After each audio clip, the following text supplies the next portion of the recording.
Hi నమస్తే this is Pavani welcome to YK news. Drugs పై యుద్ధం కేవలం ప్రభుత్వం పోలీసులు మాత్రమే చేయరు, యువత కూడా యుద్ధం చేయాల్సిందే.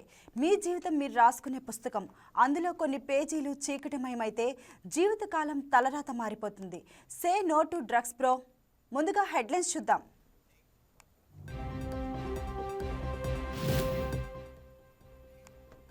ఏపీ బ్రాండ్ ఇమేజ్ పెంచడమే లక్ష్యంగా విశాఖ సదస్సు, జాతీయ అంతర్జాతీయ పారిశ్రామికవేత్తలకు ఆహ్వానం.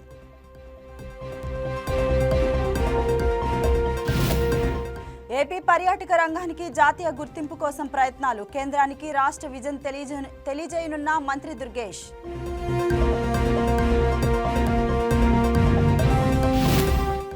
రేవంత్ రెడ్డిపై త్రిబుల్-ఆర్ రైతుల ఆగ్రహం, జూబ్లీహిల్స్ బైపోలో పోటీకి సిద్ధమైన 200 మంది.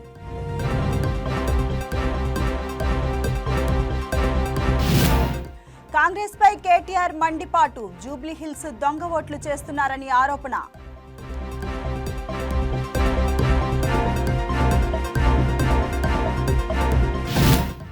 ఆల్ టైమ్ హైకి చేరిన బంగారం ధర, 1,28,000గా చేరిన తులం బంగారం.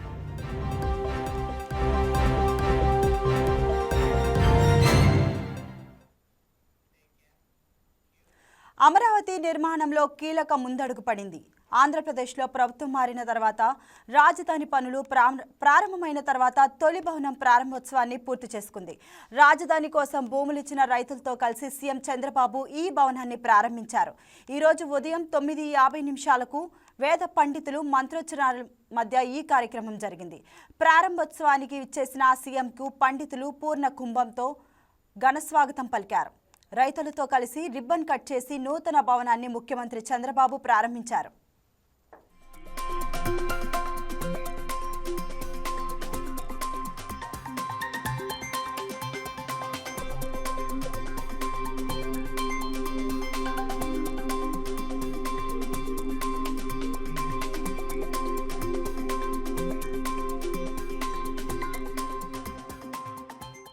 సీఎం భవనంలో ప్రతి అంతస్తుకు వెళ్లి పరిశీలించారు.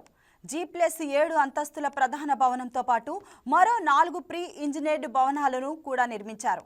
CRDA Amaravati development corporation limited కార్యాలయాలతో పాటు పురపాలక శాఖకు చెందిన అన్ని విభాగాలు ఇక్కడి నుంచి పనిచేయనున్నాయి.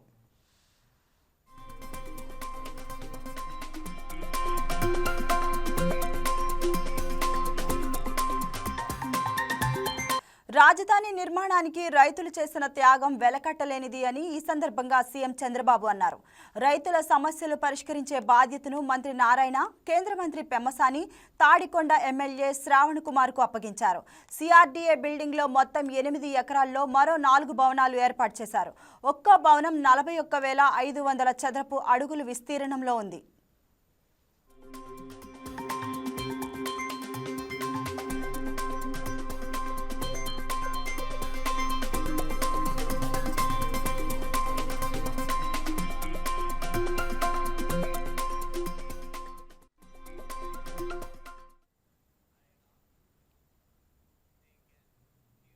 GST తగ్గింపు వల్ల పేద ప్రజలకు మేలు జరుగుతుంది అని మంత్రి కొల్లు రవీంద్ర అన్నారు. మచిలీపట్నంలో ఏర్పాటు చేసిన స్టాల్స్ను ఆయన సందర్శించి వివిధ వస్తువులపై ఎంత శాతం తగ్గింపు అందిస్తున్నారో వివరాలు అడిగి తెలుసుకున్నారు. చరిత్రలో ఎన్నడూ లేని విధంగా ప్రధాని మోదీ, ఆర్థిక మంత్రి Nirmala Sitharaman super GST super saving పేరుతో పెద్ద ఎత్తున పన్ను తగ్గింపులు ప్రకటించారన్నారు. కార్యక్రమంలో జిల్లా collector DK Balaji, APSRTC chairman Konakalla Narayana Rao పాల్గొన్నారు.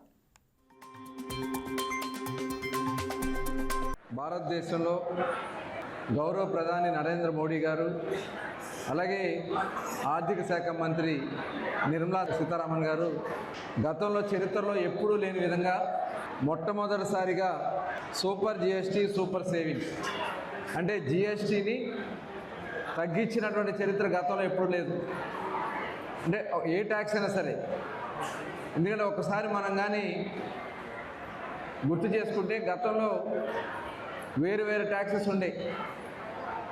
గతంలో కమర్షియల్ ట్యాక్స్ అని, తర్వాత స్టేట్ ట్యాక్స్ అని, VAT ట్యాక్స్ అని, సెంట్రల్ ట్యాక్స్ అని, ఇలా రకరకాలైనటువంటి ట్యాక్సెస్ ఉండే. కానీ ఇదంతా కూడా ఒకే ట్యాక్స్ ఉండాలి, ఒకే దేశంలో ఒకే ట్యాక్స్ విధానం ఉండాలని చెప్పి 2014లో జిఎస్టి కార్యక్రమాన్ని ప్రధానమంత్రి గారు ఏర్పాటు చేయడం జరిగింది.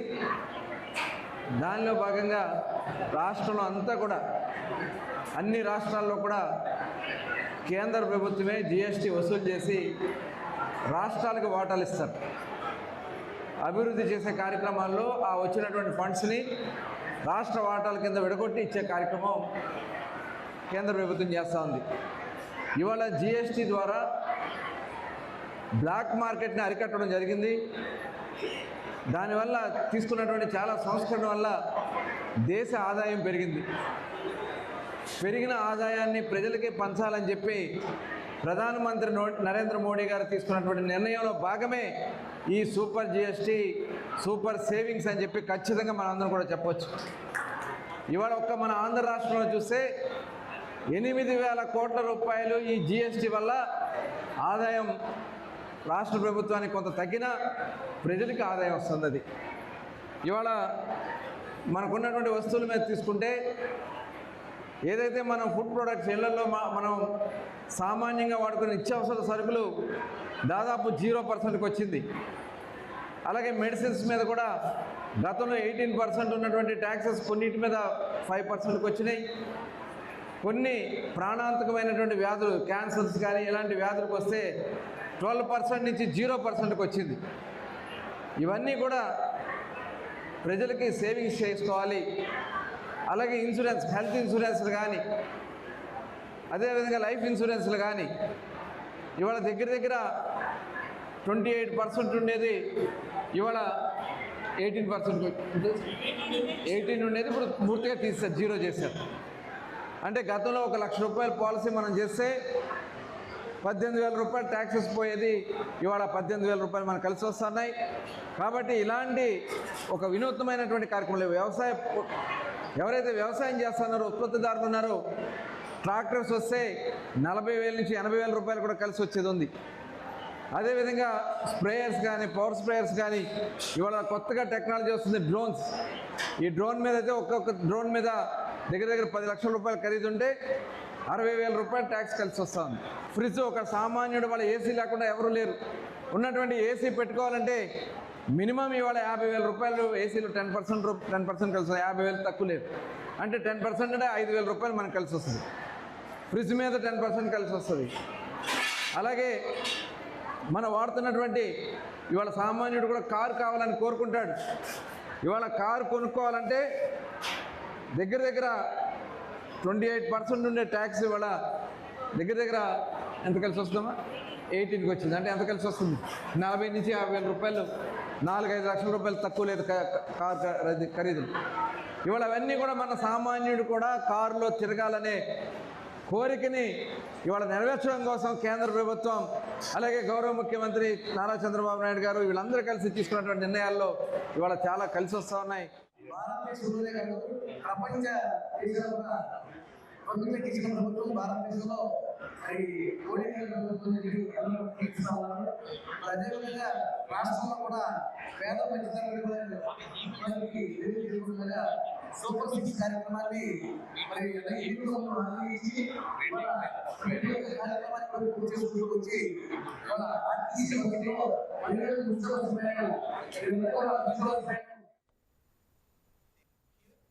ఉప్పాడ మత్స్యకారుల ప్రధాన సమస్య కాలుష్యం. ఆ పొల్యూషన్కి కారణం కాకినాడ సెజ్లో ఏర్పాటు చేసిన పరిశ్రమలు. ఆయా పరిశ్రమల నుంచి సముద్రంలోకి వదులుతున్న రసాయనిక వ్యర్థాలు గంగపుత్రుల జీవనాన్ని అల్లాకల్లోలం చేస్తున్నాయి. దీంతో ఇప్పుడు అక్కడ పరిస్థితి అభివృద్ధి వర్సెస్ కాలుష్యం అన్నట్లుగా మారింది. ఉప్పాడ ప్రాంతంలో మత్స్యకారులు 2 రకాల సమస్యలను ఎదుర్కొంటున్నారు. ఒకటి, వాతావరణ మార్పుల కారణంగా ఏడాదికేడాది తీవ్రమవుతున్న సముద్ర కోత. రెండవది, పారిశ్రామిక సంస్థల నుండి వెలువడే కాలుష్యం.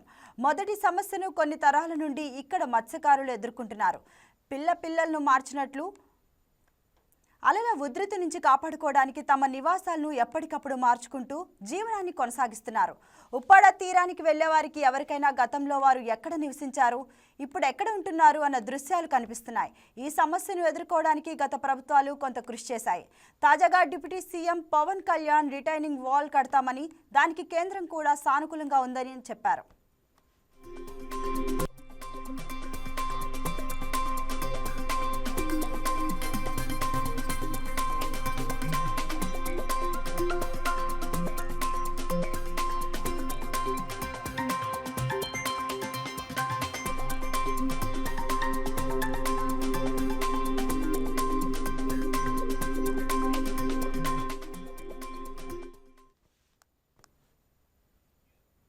ఉప్పాడ మత్స్యకారులు ఎదుర్కొంటున్న అసలైన సమస్య పరిశ్రమలు విడుదల చేసే కాలుష్యం. ఫార్మా కంపెనీలు తీర ప్రాంతానికి ఆనుకుని ఉన్న హెచ్చరీలు రసాయనిక జలాలు, ఇతర వ్యర్థాలను సముద్రంలోకి వదిలేస్తున్నాయి. దీనివల్ల కొన్ని చేపలు చనిపోతున్నాయి. చాలా మత్స్య సంపద తీరానికి దూరంగా వెళ్ళిపోతున్నాయి. సమస్య పరిష్కారం కోసం కొత్తపల్లి మండలం కోనపాపపేట మత్స్యకారుల గతేడాది ఏప్రిల్లో పెద్ద ఎత్తున ఆందోళనకు దిగారు. బీచ్ రోడ్డును పూర్తిగా నిర్బంధించి 10 రోజుల పాటు నిరసన గళాన్ని వినిపించారు. ఎన్నికల్లో కోడ్తో ఆందోళన విరమించారు. కొత్త ప్రభుత్వం ఏర్పడి సంవత్సరం గడిచిన హామీ అమలుకు నడుచుకుపోవడంతో మళ్లీ ఆందోళనకు దిగారు. కాకినాడ జిల్లా కేఎస్సీ పరిధిలో లైఫీస్, అరబిందో ఫార్మా కంపెనీలు ఇప్పటికే 2 యూనిట్లో కార్యకలాపాలు నిర్వహిస్తున్నాయి. వాటి వ్యర్థాలను సముద్రంలోకి విడిచిపెట్టేందుకు కొత్తపల్లి మండలంలో కొనపాపపేట, తొండంగ మండలం పెరుమలపురం మధ్యలో 3 కిలోమీటర్ల పొడవున భారీ పైపు లైన్లు 2 ఏళ్ల క్రితం ఏర్పాటు చేశారు. అయితే ఫార్మా వ్యర్థాలను, విషపూరిత జలాలను శుద్ధి చేయకుండా సముద్రంలోకి నేరుగా ఈ పరిశ్రమలు విడిచిపెడుతున్నాయని మత్స్యకారులు చెప్తున్నారు. అరబిందో పరిశ్రమ కూడా భారీ పైపు లైన్ల ద్వారా వ్యర్థాలను సముద్రంలోకి వదులుతుంది అంటున్నారు. ఫలితంగా మత్స్య సంపద తగ్గిపోతుంది అని 18 గ్రామాలకు చెందిన దాదాపు 50,000 మంది మత్స్యకారులు ఆందోళన చెందుతున్నారు.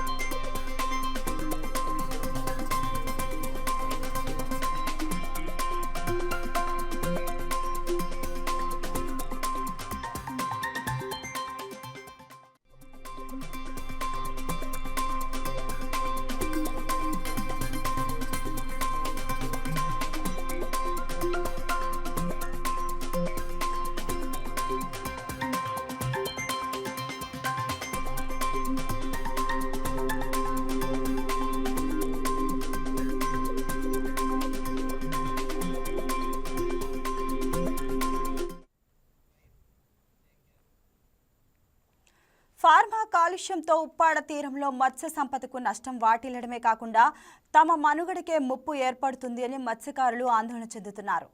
దివీస్, అరబిందో వంటి పరిశ్రమల నుంచి పెద్ద ఎత్తున రసాయనాలతో కూడిన వ్యర్థాలను సముద్రంలోకి పెద్ద ఎత్తున విడుదలవుతుంది. ఈ రసాయన వ్యర్థాలతో మత్స్య సంపద నాశనమవుతుంది. పైగా మత్స్య సంపదను అభివృద్ధి చేసేందుకు గాను ప్రతి సంవత్సరం ఏప్రిల్, మే నెలల్లో 45 రోజుల పాటు హాలిడే ప్రకటిస్తారు. అలాంటిది 365 రోజులు పరిశ్రమలు ఉండి సముద్రం విషతుల్యంగా మారితే తమ జీవన పరిస్థితి ఏమిటి అనే ఆందోళన వారికి ఉంది. తమకు జరుగుతున్న నష్టాన్ని అధికారులకు పలు రూపాల్లో మత్స్యకారులు తీసుకెళ్లారు. అయినా ప్రభుత్వం నుంచి స్పందన లేకపోవడంతో ఆందోళనకు దిగారు. డిప్యూటీ సీఎం పవన్ ప్రాతినిధ్యం వహిస్తున్న నియోజకవర్గ సమస్య కావడం, పైగా ఎన్నికల సమయంలో వారాహి యాత్ర సందర్భంగా ఇచ్చిన హామీ కావడంతో ఆయన ఈ సమస్య ఖచ్చితంగా పరిష్కరిస్తారనే నమ్మకంతో మత్స్యకారులు ఉన్నారు.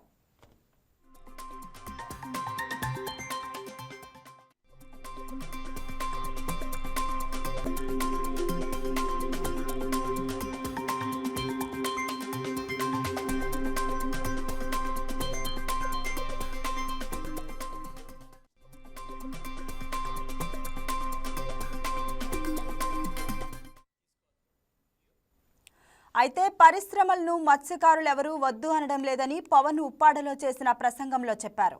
పరిశ్రమల వల్ల వస్తున్న కాలుష్యాన్ని మాత్రమే వారు వ్యతిరేకిస్తున్నారని అన్నారు. ఇది మత్స్యకారులకు అభివృద్ధి మీద ఉన్న అవగాహనకు నిదర్శనమని చెప్పారు. రాష్ట్ర అభివృద్ధిలో పారిశ్రామిక ప్రగతి కీలకమన్న పవన్ పరిశ్రమలు వస్తేనే రాష్ట్రానికి ఆదాయం పెరుగుతుంది అని, ఉపాధి అవకాశాలు మెరుగుపడతాయి అంటున్నారు. అయితే మత్స్య సంపదను, వారి జీవనాభివృద్ధిని దెబ్బతీస్తున్న కాలుష్యాన్ని అరికట్టడంపై ప్రభుత్వం సమగ్ర ప్రణాళికతో ముందుకు వెళ్లేందుకు తగిన సమయం కావాలి అన్నారు. తీర ప్రాంతంతో పాటు పిఠాపురం చుట్టుపక్కల ప్రాంతంలోకి పరిశ్రమల నుంచి వెలువడుతున్న కాలుష్యం మీద కూడా ఆడిట్ చేయాలని జిల్లా అధికారులను ఆదేశించారు. పరిశ్రమల కాలుష్యంపై ప్రత్యేకమైన కమిటీ వేసి సమస్యను గుర్తించడమే కాకుండా పరిష్కారాన్ని చూపేందుకు యాక్షన్ ప్లాన్ సిద్ధం చేస్తున్నట్లు భరోసానిచ్చారు.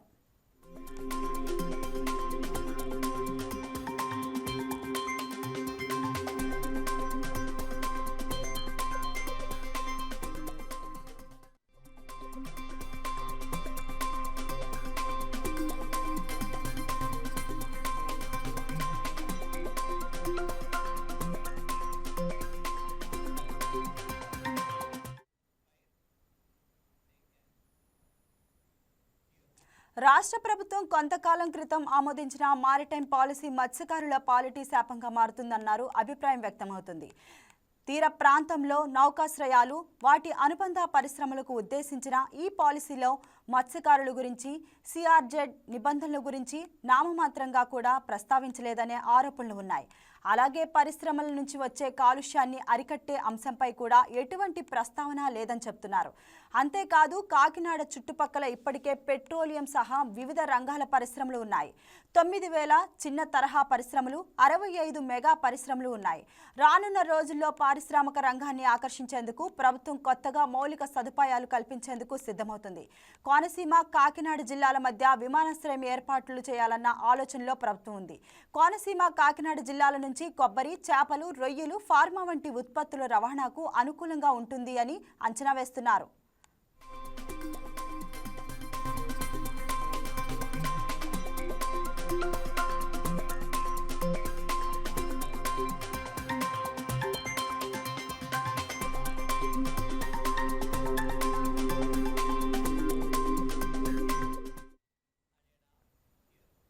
అనుకున్న ప్రణాళికలు పూర్తయితే కాకినాడ పారిశ్రామిక కేంద్రంగా ఎదిగే అవకాశాలు ఎక్కువగా ఉంటాయి. అప్పుడు కాలుష్యం కూడా ఎక్కువ అవుతుంది. ఈ నేపథ్యంలో ఇప్పటికే విడుదలవుతున్న కాలుష్యాన్ని అరికట్టేందుకు పారిశ్రామిక సంస్థలను ఒప్పిస్తారా లేక చర్యలతో కట్టడి చేస్తారా అనేది తేల్చాలని మత్స్యకారుల సంఘాలు డిమాండ్ చేస్తున్నాయి.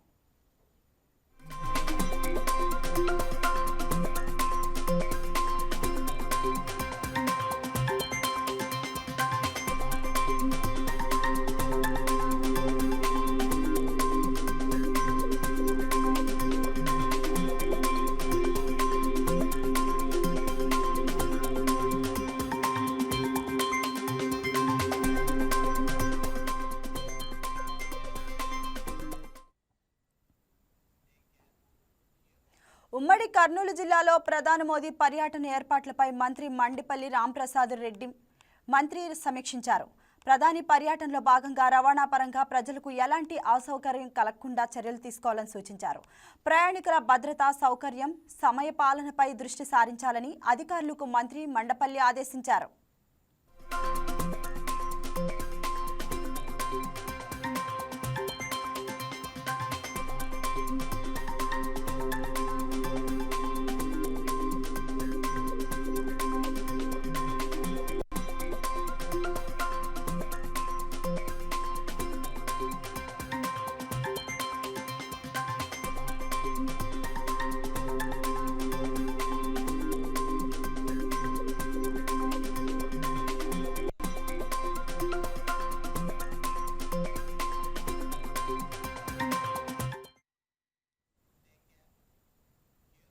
దేశంలో పంజాబ్ తర్వాత ఏపీలోనే అత్యధిక ధాన్యం సేకరణ జరిగిందని ఎఫ్సీఐ రాష్ట్ర స్థాయి సలహా కమిటీ అధ్యక్షుడు ఎంపీ లావు శ్రీకృష్ణదేవరాయలు అన్నారు. రైతులకు ఇది శుభవార్త అని ఆయన తెలిపారు. విజయవాడ ప్రాంతీయ కార్యాలయంలో జరిగిన రాష్ట్ర స్థాయి సలహా కమిటీ సభ్యుల సమావేశంలో ఎంపీ పాల్గొన్నారు. గత సంవత్సరం ఖరీఫ్ సీజన్లో 16 లక్షల మెట్రిక్ టన్నుల ధాన్యం సేకరణ చేయగా ఈ ఏడాది ఖరీఫ్లో 30 లక్షల మెట్రిక్ టన్నుల ధాన్యం సేకరణకు కేంద్రం అనుమతించింది అన్నారు. త్వరలో ధాన్యం నిల్వలకు గోడౌన్లు నిర్మించనుంది. ఈ అంశంపై సీఎం చంద్రబాబుతో చర్చిస్తామని ఎంపీ చెప్పారు. రాష్ట్రంలోని అన్ని గోడౌన్లపై సోలార్ ప్యానెల్ ఏర్పాటు చేసి 45 మెగావాట్ల విద్యుత్ ఉత్పత్తికి ప్రణాళికలు సిద్ధం చేస్తున్నట్లు తెలిపారు.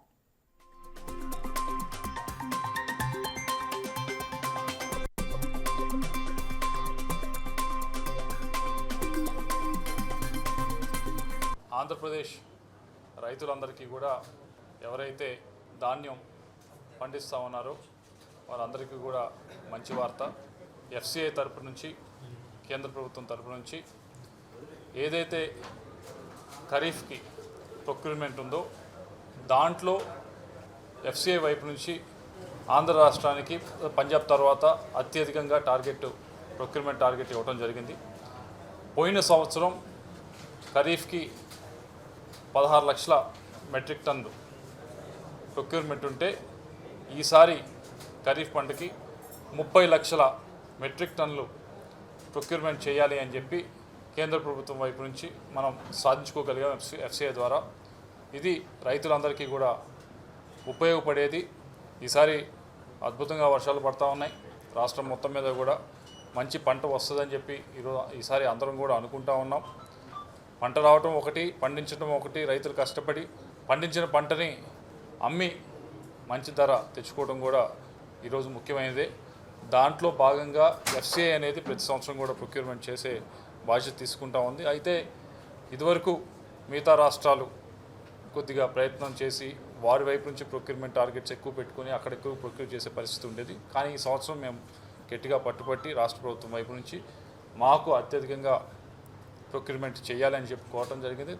దాన్ని యాక్సెప్ట్ చేస్తూ ఈరోజు ఒక ఖరీఫ్ పంటకి 30 లక్షల దాకా మెట్రిక్ టన్నుల దాకా ప్రొక్యూర్ చేయబోతా ఉన్నాం.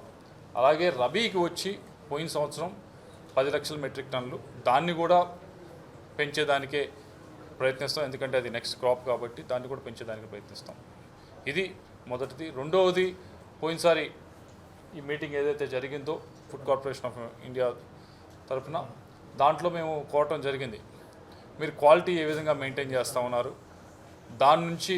ఎందుకంటే ఆంధ్రప్రదేశ్లో ఎక్కువగా రాష్ట్ర ప్రభుత్వం కూడా ప్రొక్యూర్ చేస్తూ ఉంది. 3 నుంచి 4 లక్షల మెట్రిక్ టన్నుల దాకా ప్రొక్యూర్ చేస్తూ ఉంది. సో మీరు ఎలా ప్రొక్యూర్ చేస్తూ ఉన్నారు, ఆ క్వాలిటీ కంట్రోల్ ఎలా చేస్తూ ఉన్నారు, వాటిని ఒకసారి మా వారికి కూడా పరిచయం చేయండి. మేమేమన్నా ఇంప్రూవ్ చేసుకోవాలంటే రాష్ట్ర ప్రభుత్వం వైపు నుంచి కూడా మేము కూడా ఇంప్రూవ్ చేసుకుంటామని చెప్పి కోరటం జరిగింది. అది ఈరోజు ప్రజెంట్ చేశారు. అది రాష్ట్ర ప్రభుత్వం వైపు నుంచి వచ్చిన అధికారులు కూడా దాన్ని పరిశీలించారు. వీటితో పాటుగా ఏదైతే గోడౌన్స్ యూటిలైజేషన్కి సంబంధించి ఎఫ్సిఐకి రాష్ట్రంలో చాలా ఇప్పటికే ఉన్నాయి, ఇంకా కూడా కావాలని చెప్పి కోరటం జరిగింది. శ్రీకాకుళంలో అయితే కానీ, విజయనగరంలో అయితే కానీ, అలాగే పల్నాడులో అయితే కానీ చాలా చోట్ల ఎఫ్సిఐ కోరటం జరిగింది. మేము స్థలం ఇవ్వండి రాష్ట్ర ప్రభుత్వం వైపు నుంచి, మేము గోడౌన్ కడతాము, గోడౌన్ కట్టి మాకు ఇంకా ఇప్పుడు ఇంత ప్రొక్యూర్ చేస్తూ ఉన్నాం, అవన్నీ స్టోర్ చేయాలంటే మాకు అవసరం ఉందని చెప్పి దాన్ని కూడా మేము కోరాం. మీరు అఫీషియల్గా పంపించండి, ఏ ఏ జిల్లాల్లో మీకు ఎక్కడెక్కడ కావాలో పంపించండి. తప్పకుండా రాష్ట్ర ప్రభుత్వంతో మాట్లాడి ఆ గోడౌన్స్కి సంబంధించి ఏదైతే ల్యాండ్ కావాలో వాటిని మీకు ఇప్పించే కార్యక్రమం చేస్తామని చెప్పి వారికి ఈరోజు చెప్పడం జరిగింది. ఆంధ్రప్రదేశ్ రైతులందరికీ కూడా ఎవరైతే ధాన్యం పండిస్తూ ఉన్నారో వారందరికీ కూడా మంచి వార్త. ఎఫ్సిఐ తరపు నుంచి, కేంద్ర ప్రభుత్వం తరపు నుంచి ఏదైతే ఖరీఫ్కి ప్రొక్యూర్మెంట్ ఉందో దాంట్లో ఎఫ్సిఐ వైపు నుంచి ఆంధ్ర రాష్ట్రానికి పంజాబ్ తర్వాత అత్యధికంగా ప్రొక్యూర్మెంట్ టార్గెట్ ఇవ్వడం జరిగింది.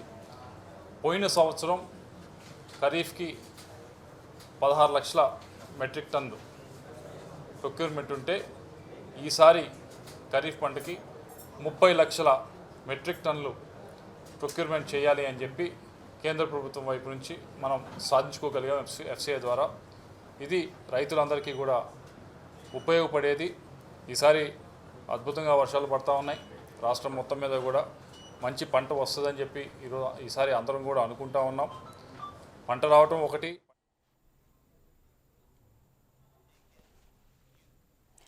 కాకినాడ జిల్లాలో భారీ వర్షంతో రోడ్లన్నీ జలమయమయ్యాయి. అర్ధరాత్రి నుంచి కురుస్తున్న వర్షంతో రోడ్లపై నీరు నిలిచి రాకపోకలకు తీవ్ర అంతరాయం ఏర్పడింది. మరోవైపు విద్యుత్ సరఫరాకు అంతరాయం ఏర్పడింది. లోతట్టు ప్రాంతాలు నెటమునిగాయి. పలుచోట్ల కాలువలు, డ్రైనేజీలు పొంగి పొర్లుతున్నాయి. వీధి వ్యాపారులు, వాహనదారులు తీవ్ర ఇబ్బందులు ఎదుర్కొన్నారు.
తూర్పుగోదావరి జిల్లా వ్యాప్తంగా వాన దంచుకొడుతుంది.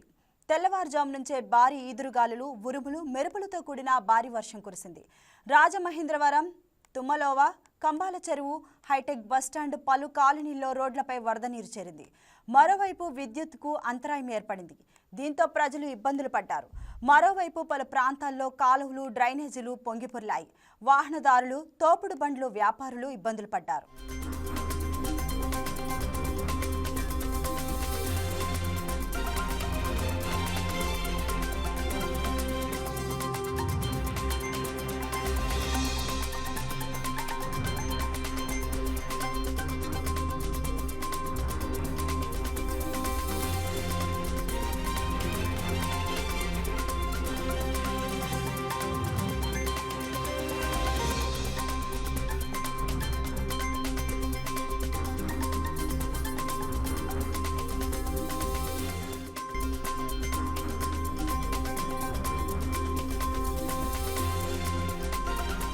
తీరిక లేనంత బిజీనా? పేరెంట్స్ మిమ్మల్నే. ఒకసారి ఆగి పిల్లల మనసుల్ని, వారి గదుల్ని నిశితంగా చూడండి. మత్తు మాయలో పడకముందే లెట్స్ టాక్ అంటూ ఓపెన్గా మాట్లాడండి. Start the conversation today. ఇవి బులెటిన్ అప్డేట్స్. చూస్తూనే ఉండండి YK న్యూస్. ఇది తెలుగువారి గుండె చప్పుడు.